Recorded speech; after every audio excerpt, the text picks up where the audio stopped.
कोल्हापूर जिल्ह्यातील शाहूवाडी जवळ असणारा हा बेडस गावातील भवानी तलाव. आजपर्यंत या गावात पाण्याची कमतरता कधीच भासली नाही. चला तर जाणून घेऊया याच्या पाठीमागचा इतिहास. काही शतकांपूर्वी इथे भीषण दुष्काळ होता.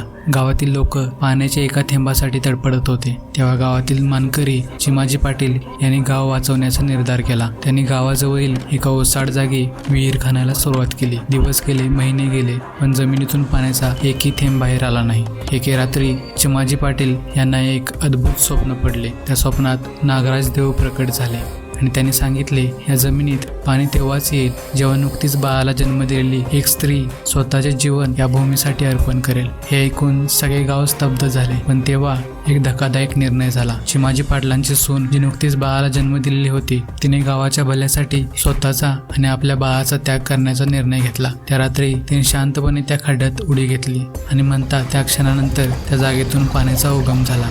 आजही बेडस गावात लोक सांगतात त्या पाण्यात एका आईचे आणि तिच्या बाळाचे बलिदान मिसळलेले आहे.